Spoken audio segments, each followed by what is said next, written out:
Good morning to my dear students and friends. Myself, known as Shantalal, Associate Professor Zoology, Government Lohia PG College, Churu Rajasthan. आज हम लोग पढ़ने जा रहे हैं योगा से रिलेटेड एक टॉपिक, फिजियोलॉजी ऑफ रेस्पिरेशन का part first, exchange of gases या पल्मोनरी एक्सचेंज। गैसेज का विनिमय या फुफ्फुस, पल्मोनरी का मतलब फुफ्फुसीय विनिमय, अंतः श्वसन जिसको अनुलोम बोलते हैं, उसके द्वारा ऑक्सीजन अपने शरीर के अंदर पहुंचती है और भोजन का ऑक्सीकरण के फलस्वरूप जो CO2 बनती है वो बाह्य श्वसन द्वारा बाहर निकल जाती है, जिसको विलोम बोलते हैं। अनुलोम और विलोम। अनुलोम का मतलब है इंस्पायरेशन, विलोम का मतलब है एक्सपायरेशन। यही तो, इसी के ऊपर तो योगा पूर्णतया डिपेंडेंट है और महत्वपूर्ण इसलिए है कि प्रत्येक कोशिका को, बॉडी के अंदर पाई जाने वाली 10 की पावर 15 जो कोशिकाएं होती हैं, उन प्रत्येक कोशिकाओं को पर्याप्त मात्रा में भोजन का ऑक्सीकरण करने के लिए ऑक्सीजन की आवश्यकता पर्याप्त मात्रा में जरूरी है। और जो हार्मफुल या टॉक्सिक CO2 बनती है, भोज्य पदार्थों का ऑक्सीकरण होने के फलस्वरूप वो शरीर से बाहर निकलती है। इस प्रोसेस को ही अपन श्वसन या रेस्पिरेशन कहते हैं। अब पहले मैं आपको एक डायग्राम जो है वो आपको समझा रहा हूं। इससे आपके पूरा का पूरा कंसेप्ट, जो टॉपिक हैं, वो पॉइंट जो हैं वो समझ में आ जाएंगे। ये देखिए, आप हैंडमेड है ये। इधर ले रहे हैं सबसे पहले ऑक्सीजन। किस लेवल पे? ये क्या है, गर्दन में ट्रेकिया पाया जाता है, श्वास नली पाई जाती है और ट्रेकिया से दो ब्रोंकस निकलती हैं, श्वास नलिकाएं निकलती हैं। ब्रोंकस किस में जाती हैं? फेफड़ों में। और ब्रोंकस फेफड़ों में पहुंचने के पश्चात डिवाइड हो जाती है, divide and redivide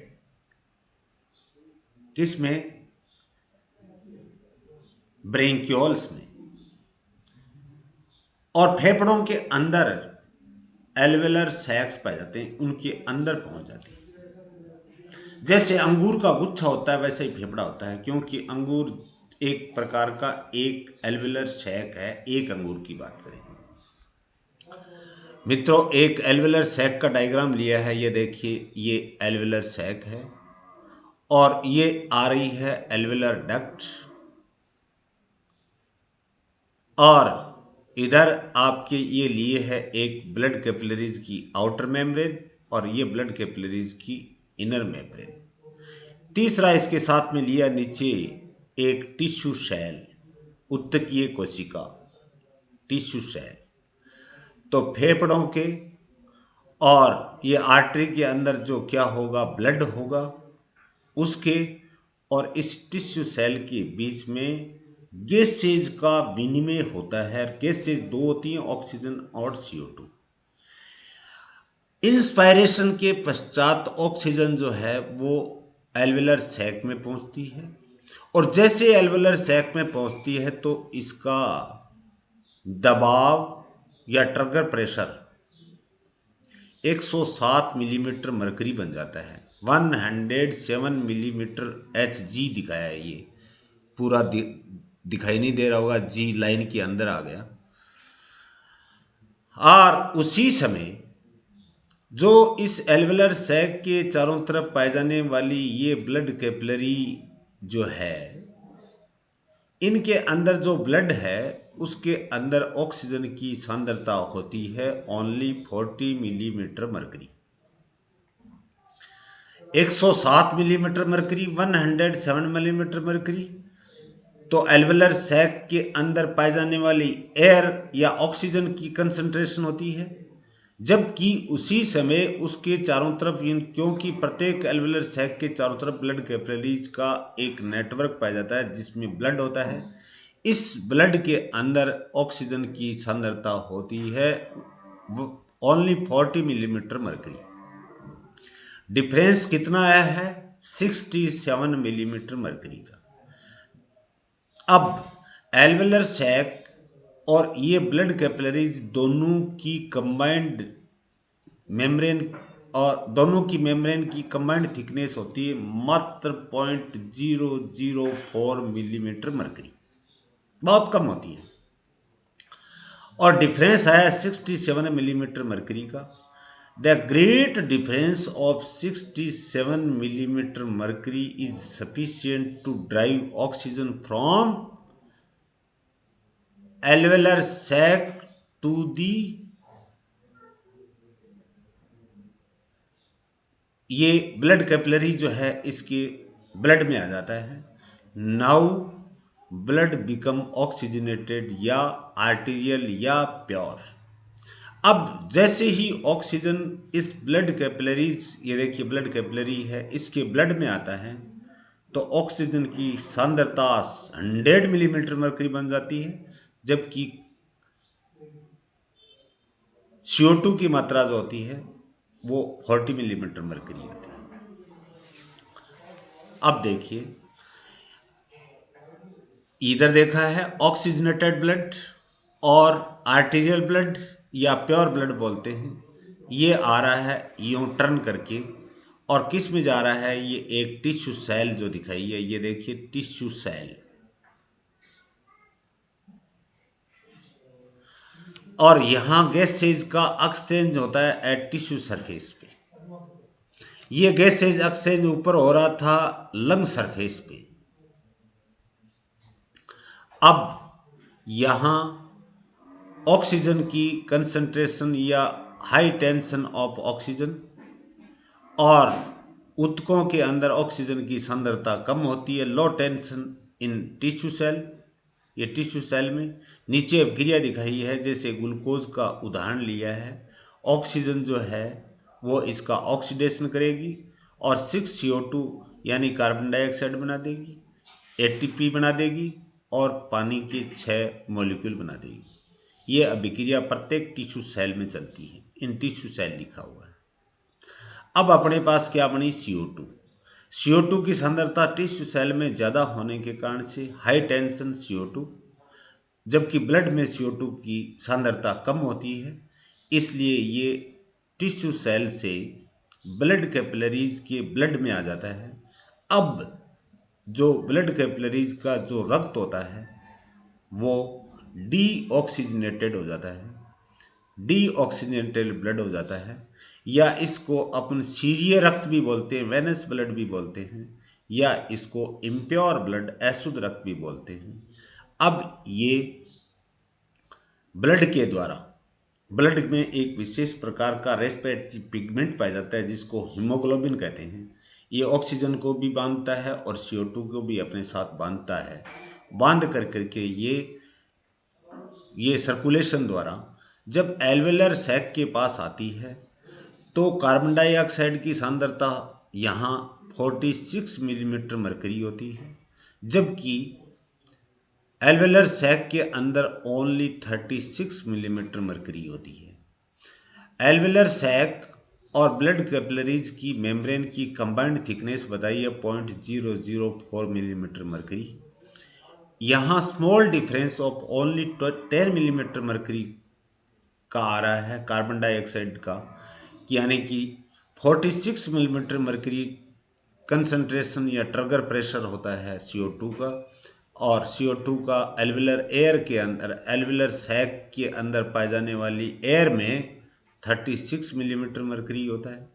small difference 10 millimetre mercury is sufficient to drive या सर्व carbon dioxide from blood capillaries blood to the alveolar sac, क्योंकि कार्बन डाइऑक्साइड की पेनिट्रेशन पावर ऑक्सीजन की तुलना में ज़्यादा होती है। इधर अपने पास जब इंस्पायरेशन होकर के आया था तो यहाँ सांद्रता कितनी आ गई, सांद्रता में डिफरेंस कितना था, कंसंट्रेशन ग्रेडियंट में डिफरेंस था 67 मिलीमीटर मरकरी का, और यहाँ मात्र 10 मिलीमीटर मरकरी का डिफरेंस है। इसका मतलब ऑक्सीजन की बजाय कार्बन डाइऑक्साइड की पेनिट्रेशन या रेपिडिटी ऑफ एक्सचेंज तेजी से होता है। तो मित्रों, ये तो लिया है एल्वेलर सैक। यहाँ ये CO2 आ गई, CO2 एक्सपायरेशन द्वारा CO2 शरीर से बाहर निकल गई। तो ये ऊपर तो लिया है, ये देखिए gases exchange at the lung surface, यानी ये तो फेफड़े के लेवल पे हो रहा है। गैसेज का एक्सचेंज, ऑक्सीजन आ रही है, CO2 बाहर निकल रही है, आती है तो इंस्पायरेशन, बाहर निकलती है तो एक्सपायरेशन। अब ये ब्लड कैपिलरीज के ब्लड में ऑक्सीजन मिल जाती है तो ब्लड बिकम ऑक्सीजनेटेड या आर्टेरियल या प्योर ब्लड, और यहाँ ये प्रत्येक कोशिका उत्तक कोशिका के पास में पहुँचने के पश्चात भोजन का ऑक्सीकरण करती है, जिससे CO2 बनती है, और वो CO2 आ जाती है ब्लड कैपिलरीज के ब्लड में। ब्लड कैपिलरी के ब्लड में आने के बाद में रक्त अशुद्ध हो जाता है, इम्प्योर हो जाता है, या डीऑक्सीजनेटेड हो जाता है, या इसका वेनस ब्लड भी बोलते हैं। अब ये एल्वेलर सैक के पास आता है। यहाँ इनकी सांद्रता 46 मिलीमीटर मरकरी, और एल्वेलर एयर के अंदर ओनली 36 मिलीमीटर मरकरी। ये 10 मिलीमीटर मरकरी का जो डिफरेंस है वो सफिशिएंट है कार्बन डाइऑक्साइड को ब्लड से एल्वेलर एयर के अंदर ले जाने के लिए, क्योंकि कार्बन डाइऑक्साइड की पेनिट्रेशन पावर ऑक्सीजन की तुलना में ज़्यादा होती है। अब यह टोटल कार्य ट्रांसपोर्टेशन का कार्य करने वाली संरचना क्या है? रेस्पिरेटरी पिगमेंट हीमोग्लोबिन ऑक्सीजन को भी अपने साथ कंबाइन या बाइंड करता है, और CO2 को भी बांधने का कार्य करता है। तो ये डायग्रामेटिक रिप्रेजेंटेशन है। एक तरफ तो ऊपर तो ले लिया एक्सचेंज एट लंग सरफेस, दूसरी तरफ ले लिया gases exchange at the tissue surface. वापिस पे बैक चलते हैं।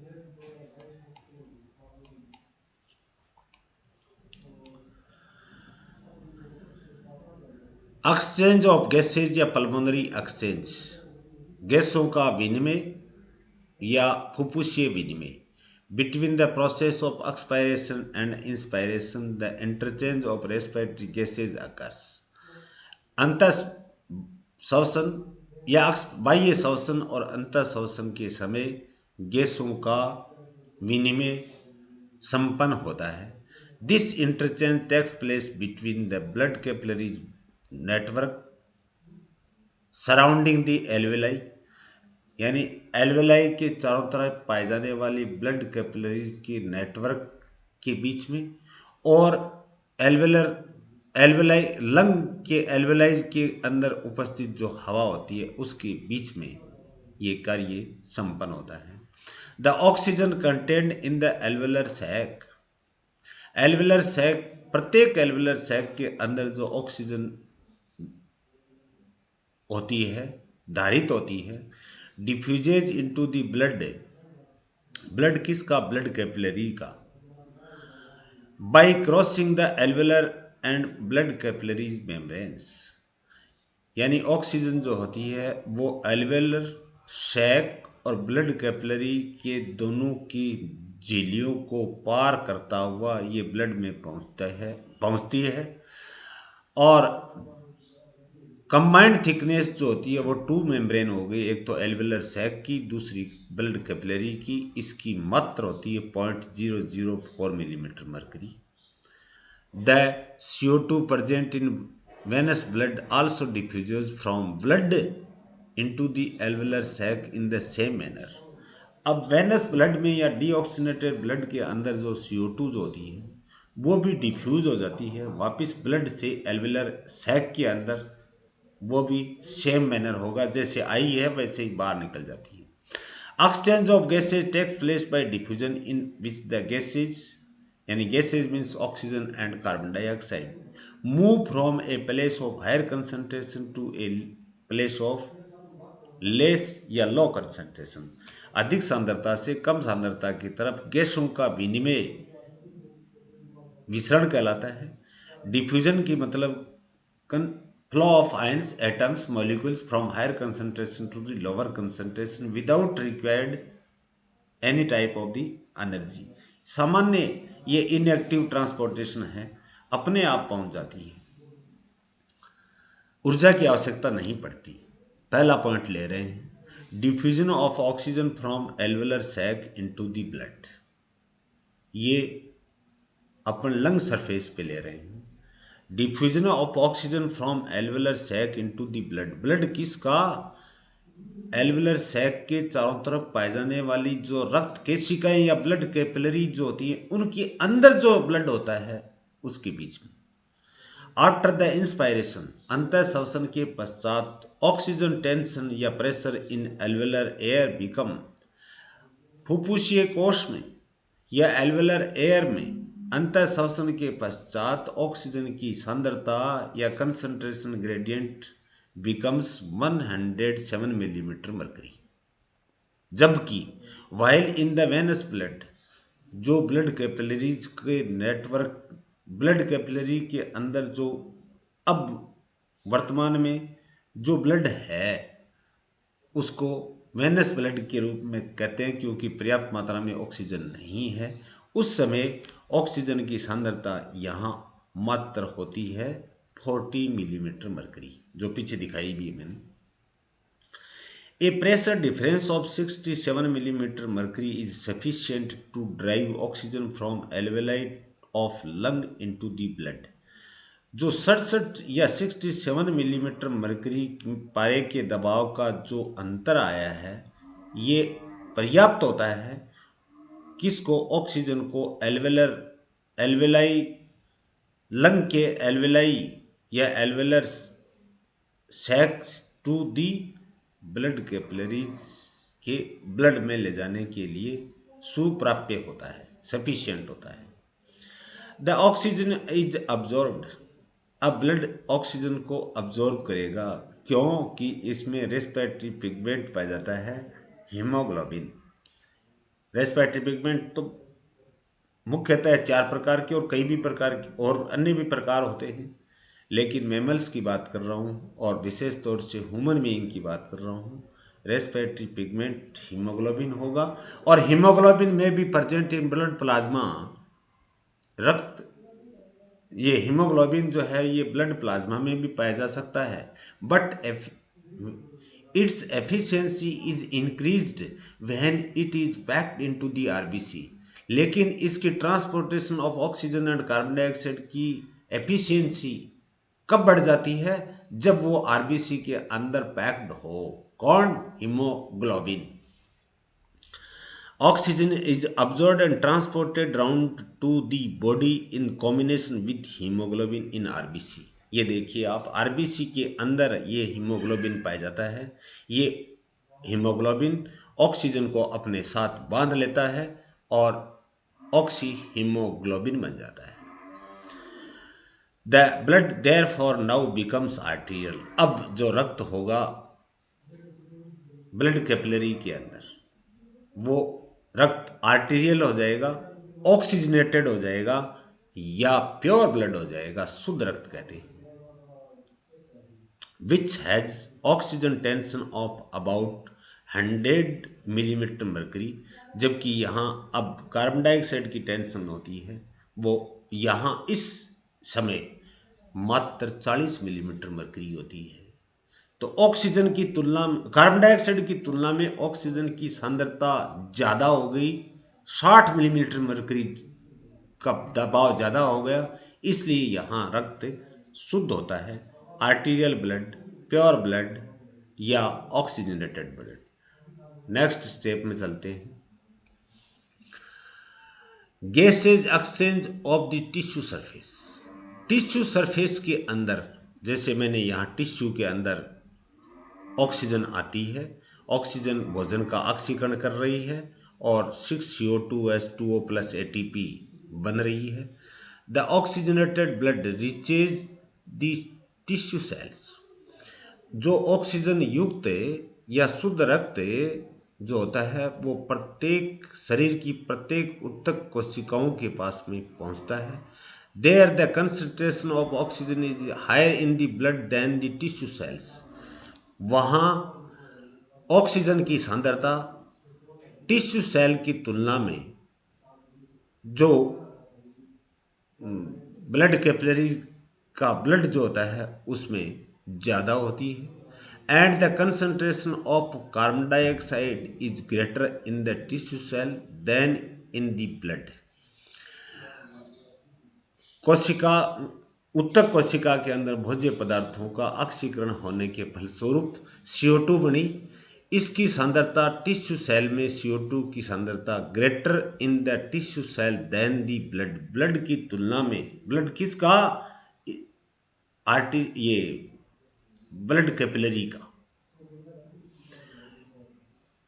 इसकी तुलना में ज़्यादा होती है। देयरफॉर इसलिए oxygen diffuses from the blood into the tissue sales. इसलिए ऑक्सीजन जो होती है वो ब्लड से प्रत्येक ऊतक कोशिकाओं में पहुंच जाती है। And CO2 from tissue cells into the blood. CO2 जो है वो टिश्यू सेल से ब्लड में पहुंच जाती है, क्योंकि भोज्य पदार्थों का ऑक्सीकरण होने के फलस्वरूप CO2 की सांद्रता ज़्यादा हो जाती है ब्लड की तुलना में। Now the blood becomes Venus. जब CO2 ब्लड में पहुंच जाती है तो रक्त कैसा हो जाता है? अशुद्ध होता है, अशुद्ध हो जाएगा, इम्प्योर हो जाएगा। क्षारीय रक्त वेनस ब्लड भी बोलते हैं, या इसको डीऑक्सीजनेटेड ब्लड बोलते हैं, क्योंकि ऑक्सीजन हट गई। And reaches again to the lungs. वापिस ये देखिए ये ब्लड कैपिलरीज द्वारा लंग के पास पहुंचती है। अब थर्ड पॉइंट आएगा, CO2 का डिफ्यूजन ब्लड से एल्वेलर सैक में वापिस हो रहा है। यहाँ ये देखिए दिखाया था कि यहाँ एल्वेलर सैक के अंदर जब हीमोग्लोबिन कार्बन डाइऑक्साइड को बांध करके लाता है तो कार्बन डाइऑक्साइड की सांद्रता 46 मिलीमीटर मरकरी, और एल्वेलर सैक के अंदर जो एयर है वहाँ पे 36 मिलीमीटर मरकरी ये डिफ्यूज हो रही है। और प्रेशर डिफरेंस है मात्र 10 मिलीमीटर मरकरी का।